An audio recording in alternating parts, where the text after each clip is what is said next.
Hey guys, welcome back to my channel. Say hi to study Cheshta Vashne, and in today's video we will cover another important topic of economics that is elasticity of demand, जिसके अंदर हम लोग elasticity of demand होती क्या है ये cover करेंगे। साथ ही साथ इलास्टिसिटी ऑफ डिमांड के मेनली जो मेन चार पार्ट्स हैं, मतलब चार टाइप्स हैं, उनको कवर करेंगे। उन सबके फॉर्मूलाज भी देखेंगे, डेफिनेशंस भी देखेंगे, प्लस लास्ट में हम लोग कवर करेंगे इलास्टिसिटी ऑफ डिमांड के काइंड्स या प्राइस इलास्टिसिटी ऑफ डिमांड के काइंड्स, दोनों के ही सेम हैं।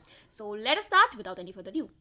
सबसे पहले अगर मैं इलास्टिसिटी ऑफ डिमांड को सिंपल लैंग्वेज में बताऊं तो देखो, इलास्टिसिटी ऑफ डिमांड होता क्या है। इलास्टिसिटी ऑफ डिमांड एक फॉर्मूला है या एक ऐसा फंक्शन है जो कि बताता है कि एक कोई भी कमोडिटी की डिमांड में किसी फैक्टर के चेंज आने से क्या चेंज आता है। मतलब जो फैक्टर्स इफेक्टिंग होते हैं डिमांड के वो कई सारे होते हैं। मैं आपको लॉ ऑफ डिमांड वाली वीडियो में बता चुकी हूँ, मैं उसको नीचे डिस्क्रिप्शन बॉक्स में डाल दूंगी। अगर आपने नहीं समझी अभी तक तो आप प्लीज़ पहले उसे समझें।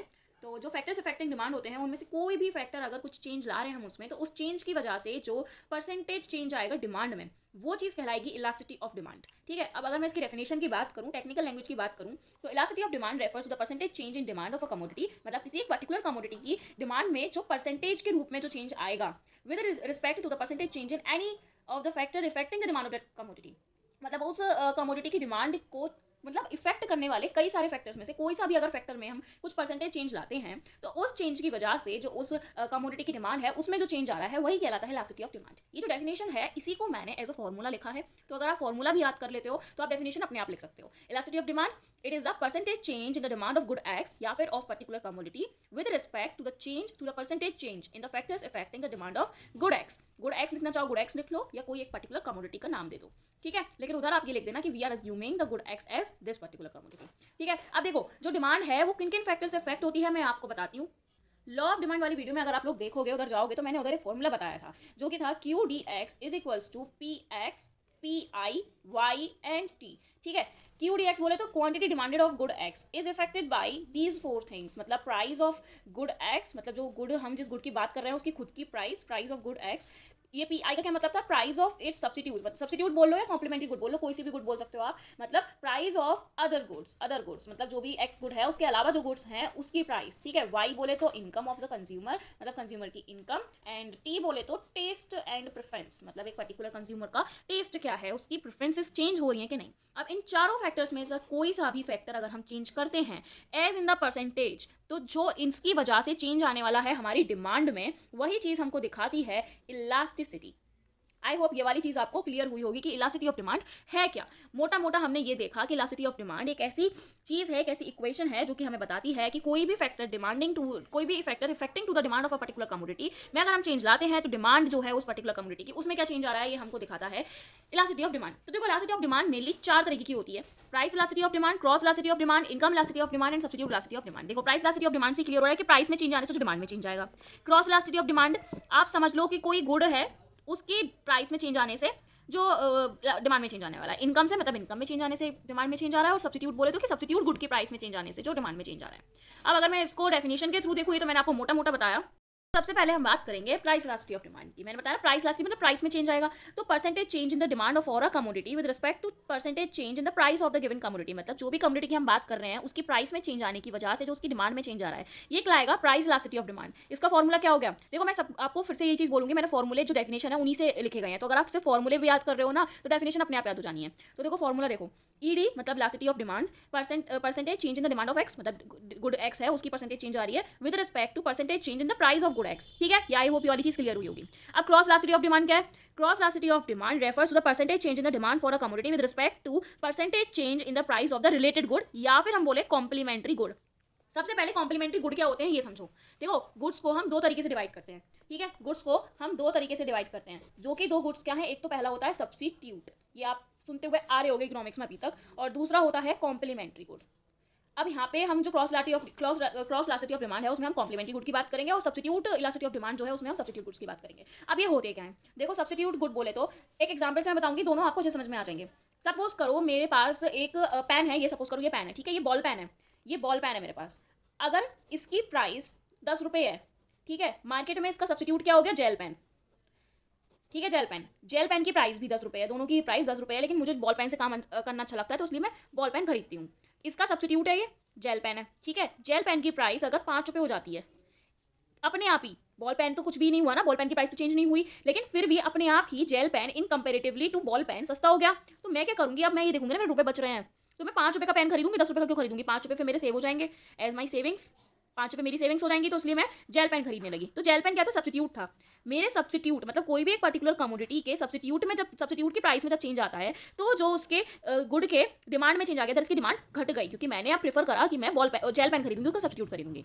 वही मैं अगर कॉम्प्लीमेंट्री गुड की बात करूँ, देखो सब्स्टिट्यूट मतलब होता है कि कोई भी चीज़ है या तो हम उसे यूज़ करें या उसके अलावा हम कोई दूसरा भी यूज़ कर सकते हैं। जैसे पेन का मैंने दिया, जैसे टी और कॉफ़ी हो गया, या तो हम कॉफ़ी पियेंगे या फिर हम टी पियेंगे। जैसे मतलब कई सारे एग्जाम्पल हो सकते हैं। जैसे सपोज करो मैं कोई भी एक पर्टिकुलर, जैसे स्लीपर्स या फिर शूज़, समझ रहे हो ना? मतलब जो गुड्स या तो ये यूज़ करें या फिर ये यूज़ करें, वो हमारी प्रेफरेंस है कि हम क्या यूज़ कर रहे हैं, हमारा टेस्ट क्या है, हमें किसमें कंफर्ट मिल रहा है। वही कॉम्प्लीमेंट्री गुड्स वो गुड्स होते हैं जो साथ साथ चलते हैं, कि मतलब अगर एक खरीदो तो दूसरा खरीदना ही पड़ेगा आपको। ये मतलब जैसे सपोज करो सॉक्स एंड शूज़, ये क्या है? कॉम्प्लीमेंट्री गुड्स हैं। अगर आप सॉक्स खरीद रहे हो तो बिना सॉक्स जो है हम नंगे पैर तो पहन के घूमेंगे नहीं ना सड़कों पे।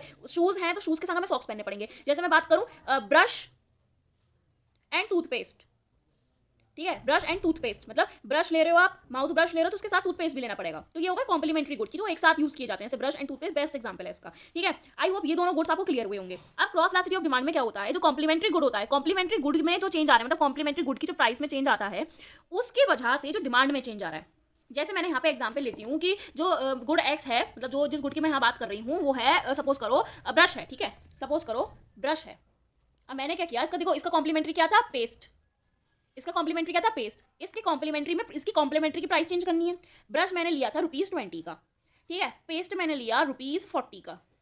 अब क्या हुआ कि पेस्ट की जो प्राइस थी वो गई बढ़, सपोज करो 50 हो गई। मैं पेस्ट क्यों खरीदूंगी? अब मैं कोई दूसरा पेस्ट खरीदूँ या मैं दतुनी से काम कर लूँ अपना? मैं क्यों खरीदूँ कि मैं पेस्ट, मतलब जरूरी थोड़ी ना, दतुनी से तो बहुत सारे लोग काम करते हैं, मतलब जो गांव में लोग करते हैं, तो दतुनी से भी मैं कर सकती हूँ। तो भैया अब ये महंगा हो गया तो मैंने ये लेना छोड़ दिया, क्योंकि मेरे पास इतने पैसे नहीं है। मैंने ये लेना छोड़ दिया, पेस्ट हो गया मेरा खत्म, मैं अब दतुनी यूज़ कर रही हूँ। सही है? मैं अब अपनी दतुनी यूज़ कर रही हूँ। अब मैं दतुनी यूज़ कर रही हूँ तो वो तो बिना ब्रश के यूज़ होती है, क्योंकि वो एक डंडी होती है, आप जानते होगे अगर कोई भी है गांव का बिलोंग करता हुआ इंडियन, तो जो दतुनी होती है वो एक लकड़ी होती है जिसको चबाने से अपने आप दांत साफ हो जाते हैं, ठीक है? तो अब दतुनी है तो मैं उसका ब्रश का यूज़ करूँगी। मैंने पेस्ट लेना बंद कर दिया क्योंकि वो महंगा हो गया, उसकी प्राइस मैंने बढ़ा दी है ना। तो इसका मतलब क्या हुआ कि अपने आप पेस्ट महंगा होने से अपने आप ब्रश की प्राइस में अपने आप, मतलब ब्रश की जो डिमांड है वो अपने आप गिर जाएगी, क्योंकि अब जब मैं पेस्ट ही नहीं ले रही तो अब मैं ब्रश भी क्यों लूंगी, है ना? अब मैं दतुनी यूज़ कर रही हूँ, तो पेस्ट की डिमांड में, मतलब पेस्ट की जो प्राइस है अगर उसमें चेंज आता है तो उसके कॉम्प्लीमेंट्री गुड की डिमांड में जो चेंज आ रहा है वो चीज़ हमें दिखाती है cross elasticity of demand. I hope cross elasticity of demand अब क्लियर हुआ होगा कि कॉम्प्लीमेंट्री गुड जो है उनकी प्राइस में अगर चेंज आता है तो उस प्राइस में चेंज आने की वजह से जो उसकी डिमांड में चेंज आ रहा है वो चीज़ हमको दिखाता है क्रॉस इलास्टिसिटी ऑफ डिमांड, ठीक है? अब दूसरी देखो, उसका फॉर्मूला भी देख लो आप।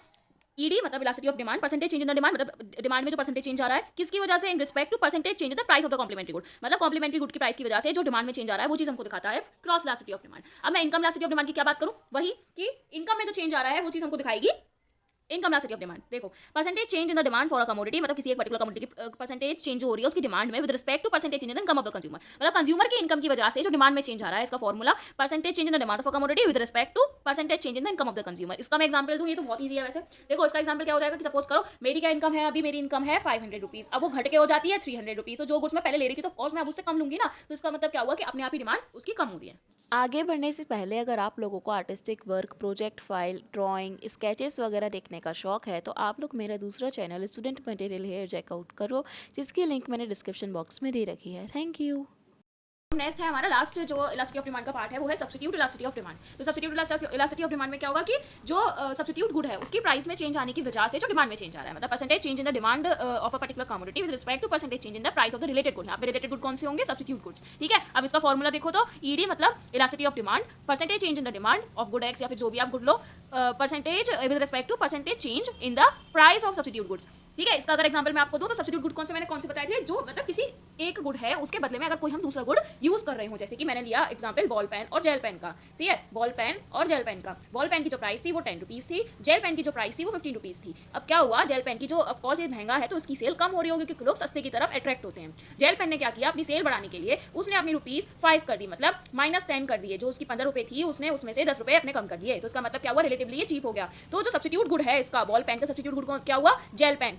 जेल पेन की प्राइस में चेंज आने की वजह से क्या होगा, अब जेल पेन सस्ता हो गया है तो लोग इसको ज़्यादा खरीदेंगे और बॉल पेन को कम खरीदेंगे। जेल पेन यानी कि बॉल पेन के सब्स्टिट्यूट गुड की प्राइस में चेंज आने की वजह से अब बॉल पेन की जो डिमांड है वो हो जाएगी कम, इसलिए जो सब्स्टिट्यूट गुड है उसकी प्राइस में चेंज आया और उसकी वजह से उस गुड की डिमांड में चेंज आया, तो ये हो गई substitute elasticity of demand. I hope आपको चारों इलास्टिसिटी ऑफ डिमांड क्लियर हुई होंगी, इलास्टिसिटी ऑफ डिमांड का फॉर्मूला और उसकी डेफिनेशन भी क्लियर होंगी और नोट्स भी आप अपने साथ में बना ही रहे होंगे। अब नेक्स्ट और लास्ट टॉपिक जो है इस वीडियो का वो है kinds of the price elasticity of demand या फिर इलास्टिसिटी ऑफ डिमांड, जो कि 5 है विद डायग्राम। जल्दी से देख लेते हैं।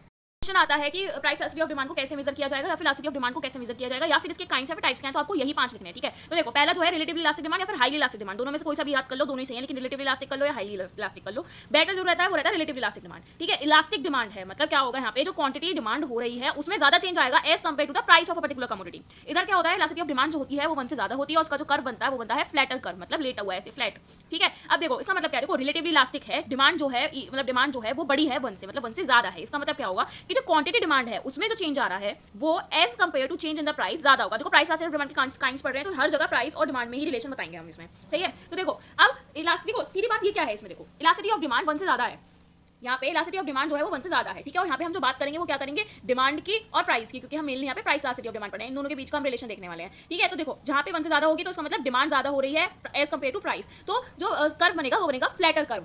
मैं आपको अगर कर्व बनाना सिखाऊं तो एक्स एक्सेस वाई एक्सेस ये तो आपको पता ही है कि हम कैसे बनाते हैं। अब देखो एक जगह हम लेंगे प्राइस, एक जगह लेंगे हम क्वांटिटी, एक जगह हम लेंगे प्राइस, एक जगह लेंगे हम क्वांटिटी। क्वांटिटी हम लेते हैं एक्स एक्सेस पर हमेशा, क्वांटिटी हमने ले ली, यहाँ हमने प्राइस ले लिया। फ्लैटर कर्व बनाना है, इस चीज का आप ध्यान देना। अब इसमें जो ट्रिक अब तक मैं हर एक वीडियो में सिखाती हुई आई हूँ कि पहले कर्व बना लो, वो चीज यहाँ पे नहीं बनती, क्योंकि हमको ये देखना होगा कि डिमांड ज्यादा है तो डिमांड के बीच का गैप ज्यादा दिखाना है एज कंपेयर टू प्राइस के बीच का गैप। तो इसमें क्या करेंगे हम, सबसे पहले इसको इसी चीज को प्लॉट करेंगे कि जो डिमांड है वो ज्यादा हो as compared to gap in the price. तो मैंने क्या किया, पहले तो कोई सा भी ऐसी बना लिया, सही है, ये बना लिया। अब मुझे क्या करना है कि क्वांटिटी डिमांड में ज्यादा चेंज दिखाना है एज कंपेयर टू प्राइस, तो मैंने प्राइस के बीच का गैप कम लिया, ये देख रहे हो, और डिमांड के बीच का गैप ज्यादा ले लिया। और फिर उसके बाद ये जो पॉइंट मिले हमें 2, इनको कर दिया मैंने जॉइन, और ये बन गया हमारा फ्लैटर कर्व, ठीक है। इसको प्लॉट कर लो ए बी, आप लोग स्केल यूज करना। देखो इसके बीच का गैप और इसके बीच का गैप कितना अंतर है, सही है, हमें यही दिखाना है। मतलब जब ईडी ग्रेटर देन 1 होगी तो जो डिमांड होगी उसमें ज्यादा गैप दिखाना है एज कंपेयर टू प्राइस, क्योंकि इसका मतलब यही है कि डिमांड में ज्यादा चेंज आ रहा है एज कंपेयर टू प्राइस, इसी वजह से इसका जो ग्राफ बनता है वो बनता है फ्लैटर स्लोप। यही होता है हमारा रिलेटिवली इलास्टिक डिमांड, ये हो गया हमारा रिलेटिवली इलास्टिक डिमांड, ओके, ये होगा हमारा relatively elastic demand. I hope आपको रिलेटिवली इलास्टिक डिमांड हुआ होगा क्लियर, बहुत इजी है। नेक्स्ट है रिलेटिवली इनइलास्टिक, हमने इलास्टिक पढ़ी रिलेटिवली इलास्टिक, हम पढ़ेंगे रिलेटिवली इनइलास्टिक। इनइलास्टिक है, देखो उसमें क्या था, ईडी ग्रेटर देन 1 था, इसमें इसका अपोजिट हो जाएगा, ईडी इज लेसर देन 1। यहाँ पे लेसर देन 1 है, इसका मतलब इसका देखो ऊपर हमने पढ़ा था डिमांड ज्यादा है, यहाँ पे प्राइस ज्यादा हो जाएगी, उल्टा कर देंगे एकदम, स्टीपर कर्व हो जाएगा, मतलब बहुत पतला कर्व हो जाएगा, वो फ्लैटर का गिरा हुआ था ये बहुत स्टीपर हो जाएगा, ठीक है। अब इसमें हमें प्राइस में ज्यादा वो दिखाना है, तो देखो प्राइस का गैप देखो और क्वांटिटी का गैप देखो। इसका भी अगर मैं डायग्राम आपको बनाकर दिखाऊं तो X axis Y axis as usual, ठीक है। अब हमको क्या करना है, प्राइस का गैप ज्यादा दिखाना है, मैंने ये ले लिया प्राइस, ओके। अब मुझे प्राइस का gap as compared to quantity ज्यादा दिखाना है, लो बन गया, कितना इजी है, ए बी कर दो, स्टीपर कर्व है, और ये कौन सा हो गया हमारा इनइलास्टिक, रिलेटिवली इनइलास्टिक डिमांड। अब देखो उसके बीच का गैप कितना अंतर है, हमको प्राइस का ज्यादा दिखाना था, हमने दिखा दिया, ओके। आई होप आपको ये ग्राफ भी अच्छे से बनाने आ गए होंगे। अब नेक्स्ट हम चलते हैं, जो नेक्स्ट टाइप है वो है unitary elastic of demand. Unitary जो शब्द होता है उसका मतलब क्या होता है, 1, यूनियन मतलब 1, ठीक है। तो 1 है मतलब ईडी जो है वो इक्वल्स टू 1 होगी, और जब 1 होगी तो दोनों ही चीजें इक्वल होंगी, मतलब जितना चेंज प्राइस में आ रहा है उतना ही चेंज डिमांड में आएगा, और इसलिए इसका जो ग्राफ बनता है वो बनता है रेक्टेंगुलर हाइपरबोला कर्व, मतलब ऐसे वाला, ठीक है। जो आईसी कर्व हम बनाते हैं उसी का छोटा सा पार्ट समझो। देखो अब इसको क्या करेंगे, दोनों को इक्वल दिखाना है ना, तो ये मैंने विदाउट स्केल किया है, आप स्केल के साथ करना, मेजर करके कि कितना, जितना आप डिफरेंस इसमें लो उतना ही डिफरेंस आप इसमें लेना, ठीक है, ताकि जो डिफरेंस आएगा इन दोनों के बीच का जो गैप आएगा वो इक्वल आए। तो उसके बाद जो भी पॉइंट मिले उसको इस तरीके से बना देना। ये आपको याद करने पड़ेंगे कि किस ग्राफ का डिमांड को, मतलब किस ग्राफ की शेप कौन सी है। जैसे हमने पीछे पहले फ्लैटर था, स्टीपर था, अब ये रेक्टेंगुलर हाइपरबोला है यूनिटरी वाला। अब उसके बाद आता है perfectly elastic demand. Perfectly elastic और परफेक्टली इनइलास्टिक में हम कोई भी ऐसे रिलेशन नहीं बता सकते कि डिमांड ज्यादा होगी कि प्राइस ज्यादा होगी, डिमांड कम होगी कि प्राइस कम होगी, इनके बीच का कोई रिलेशन नहीं होता, नो रिलेशन, ठीक है। क्योंकि ईडी जो होता है वो यहाँ पे परफेक्टली इलास्टिक में इन्फिनिटी तक जाता है, मतलब ईडी बढ़ती रहती है। इसका मतलब क्या हुआ, जो ग्राफ होगा वो पैरेलल टू एक्स एक्सिस होगा और एक हॉरिजॉन्टल स्ट्रेट लाइन बनेगी। ईडी जो है वो इन्फिनिटी तक हमने दिखा दी, इसके बीच का गैप कुछ भी हो सकता है, ये इधर भी इधर बढ़ता रहेगा, इधर भी इधर बढ़ता है, इनफाइनाइट टाइम्स हम क्वांटिटी हम यहाँ पे ले सकते हैं। प्राइस एक कांस्टेंट रखी रहेगी और क्वांटिटी बढ़ती रह रही है, कम भी होती रह रही है, जैसे भी आपको, लेकिन हमें जो इलास्टिसिटी मिलेगी इससे वो इन्फिनिटी होगी परफेक्टली इलास्टिक में। वहीं परफेक्टली इनइलास्टिक में बोलो इन्फिनिटी का उल्टा क्या हो गया, इन्फिनिटी का उल्टा क्या होगा, 0, तो यहाँ पे क्या हो जाएगा, 0 हो जाएगा, ईडी जो है वो 0 हो जाएगा। इसमें भी कोई रिलेशन नहीं होगा, तो मैंने आपको बताया परफेक्टली इलास्टिक परफेक्टली इनइलास्टिक दोनों में कोई रिलेशन नहीं बता सकते हम कि क्या ज्यादा क्या बड़ा है। अब इसमें हमने इन्फिनिटी लिया था एक्स एक्सिस के पहले, इधर हम ले लेंगे वाई एक्सिस के पहले, हमें बिल्कुल उल्टा दिखाना है, vertical straight line parallel to Y axis, ठीक है, ये हमने दिखा दिया। प्राइस अब यहाँ पे देखो, वहाँ हमने क्या किया था, प्राइस कांस्टेंट थी, यहाँ पे क्वांटिटी कांस्टेंट रहेगी, और प्राइस में जितना भी चेंज आएगा वो आएगा, लेकिन जो क्वांटिटी है वो कांस्टेंट रहेगी, और ईडी जो है वो 0 हो जाएगी। अब यहाँ पे जो ग्राफ के नेम है वो ये है इलास्टिसिटी ऑफ डिमांड में परफेक्टली इलास्टिक और परफेक्टली इन इलास्टिक, इन दोनों में बहुत कंफ्यूजन होता है। तो इसकी एक ट्रिक है याद करने की। देखो, ई perfectly elastic, perfectly inelastic, elastic inelastic. मैंने मतलब ये आप इधर से बनाई थी, आपको अगर इससे हेल्प हो तो अच्छी बात है। देखो, परफेक्टली इलास्टिक और इन इलास्टिक, इन इलास्टिक और इलास्टिक में किस चीज का गैप है? इनका।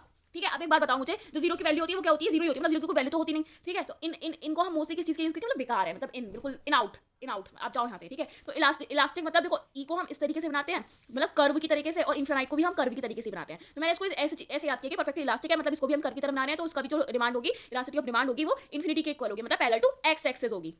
ठीक है, पैरेलल टू एक्स एक्सिस होगी। और इन इलास्टिक में इन आ गया, मतलब अब इसकी वैल्यू खराब हो गई, इसलिए इसकी जो वो होगी इलास्टिसिटी ऑफ डिमांड होगी, मतलब price perfectly in elastic of demand जो होगी वो होगी जीरो के इक्वल होगी, और इसी वजह से ये क्या हो जाएगा? वाई के इक्वल हो जाएगा। आई होप ये वाली चीज आपको क्लियर हुई होगी। इस वीडियो में मैंने जो समझाया, आई होप आपको सब कुछ क्लियर हुआ होगा। अगर कोई भी डाउट है तो आप लोग कमेंट सेक्शन में डाल सकते हो, और अगर सब कुछ समझ में आया है, वीडियो अच्छी लगी है, तो प्लीज चैनल को सब्सक्राइब करना, अपने दोस्तों के साथ शेयर करना, वीडियो को लाइक करना, और साथ ही साथ मेरे मोटिवेशन के लिए भी कमेंट कर दिया करो यार। बाकी thank you so much for watching and stay tuned.